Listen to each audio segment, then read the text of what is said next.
Hello everyone, it's Shanna. So glad you're here. Now I've got these dies that were sent to me by a company called Kokorosa. And this one is a gate and it has a bunch of flip-flops.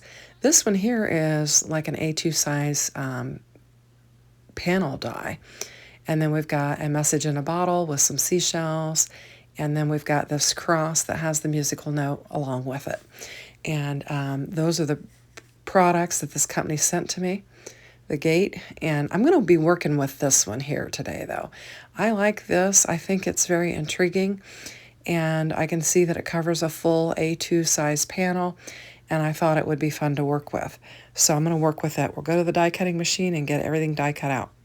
So I've just put everything that I've die cut out in this blue tray, and you can see this is kind of like the background piece that you're going to lay on your card base. And I've taken a couple different colors. I used that pale pink, and then I used this purple mente. And I'm showing you the frame pieces that die cut out. And you could do something interesting with these as well. But I'm going to use them to help me line up my purple lilac mente paper so that I could get them laid in there straight.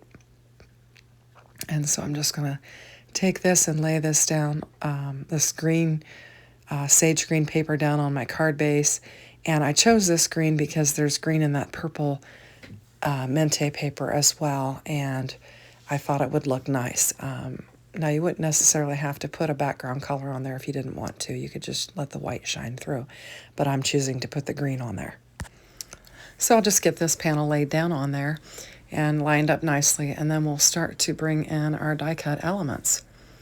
And I'm just looking and noticing I've got it a little bit crooked on there, so I'm just going to raise it up and straighten it a little bit so that it's on there straighter. And I think that's better. I don't know. Anyway, so I've got my pink, my just real pale pink die cut. I don't even know what you call it. This is the stitched frame is what this is, and each one of those little frames has stitching all the way around it. And I'm just going to lay a bead of glue all along each of the little lines there, and I'm just kind of getting it laid in my hand there to where I can keep it kind of flat because it wanted to curl a little bit. So we'll get the glue on there, and then we'll get this piece laid down, and then we'll start inlaying our other pieces. So I've got a fine tip on this glue press, and so I'm just getting a real fine line of glue, and I just about dropped it, so fortunately it didn't fall on my card base with the glue all over it. But okay, so we'll just take and get this laid down on there, and then we will bring in our other elements. Now this is not 4 1/4. It is 4 by 5 1/2. So you're going to have 1/8 of an inch on either side of that frame if you lay it on an A2 size card base. So I'm just making sure all of my little frame areas are nice and glued down. Now this is where I'm going to bring in that inside frame that it die cuts out, and I'm doing that so that I can lay these pieces in there evenly, so I can get an even border on each side.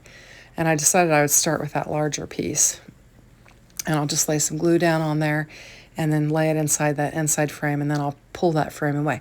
Now you could choose to glue those down if you wanted to have a little more edge there. It is a nice little frame. I could see you taking those frames and making another card with just the frames. I think if you did multiple colors, you could really get creative with those frames. And so I've already laid the inside frame on this one, and I'll get this piece laid down, and then we'll pull it out. And I'm just going to do all of them the same way and use those frames just so I can keep them lined up. Now I'm trying to figure out which way, because I didn't lay them how they die cut out. I was trying to figure out which way the pattern goes. I'm just trying to match the pattern up, since I did use the same sheet of paper that I'm going to lay down here on these, and then pull that frame away, and we'll just assemble the rest of these pieces. So just to talk while I'm doing that, I did make this card.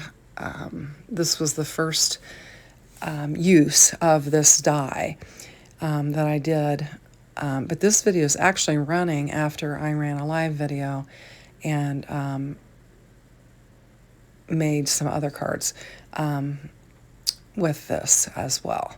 So you may have seen, if you watched my lives, you may have already seen it. But and this is a much more organized video than that live was. I had some troubles with my die cutting machine when I was doing it. And so anyway, so you can see I'm just looking at the patterns. I'm trying to make sure that I'm getting the flowers positioned how they were cut away from the paper. And we'll get them laid down in there. Now we'll try and work with the other dies that I showed you at the beginning of the video in some other videos, or maybe some other Instagram posts or something like that, so that you can see what I come up with those. Now I do, in addition to having a link to all of the dies in my description box, because they sent me a link that lists all of the products that I showed you, there is also a discount code, so you get 25% off these dies. And I really think this particular die set here is very interesting. I like kind of the uniqueness of it and how it just kind of creates a window type scene.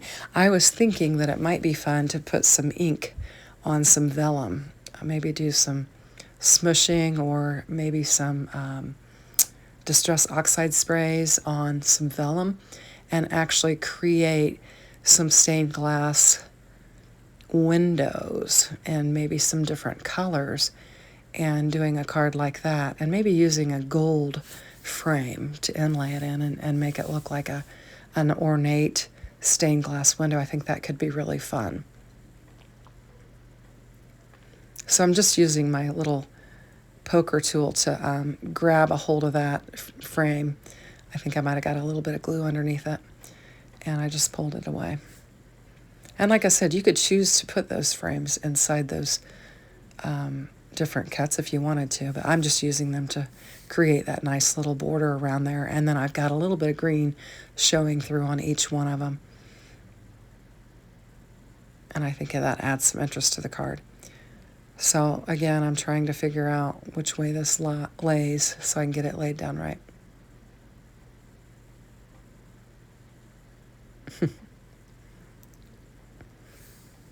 And I could have probably flipped some of those pieces, the ones that are just triangular or square, because I do have patterned paper, double-sided patterned paper there. So I could have added some interest by doing that, but I just laid the same pattern down on all of these different shapes. Now in my live, I did mix it up and I think I used 3 different pattern papers with the one that I created on my live.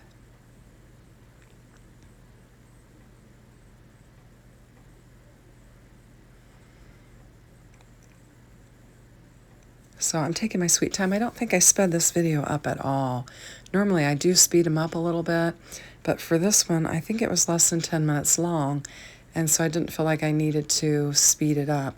So you're watching everything in real time here.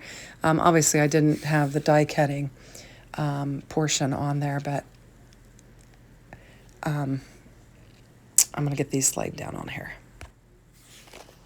And I'm really not, I just really wanted to showcase the die and, you know, how all the pieces work together. And I don't think I even put a sentiment on this one. I just kind of leave it for a note card or something that I could add something later. And so I'm just going to put this last piece down, and I think that'll pretty much finish it up. So I'm just going to get all my other elements out of the way, and this is how it turned out. I think it looks nice. I hope you like it.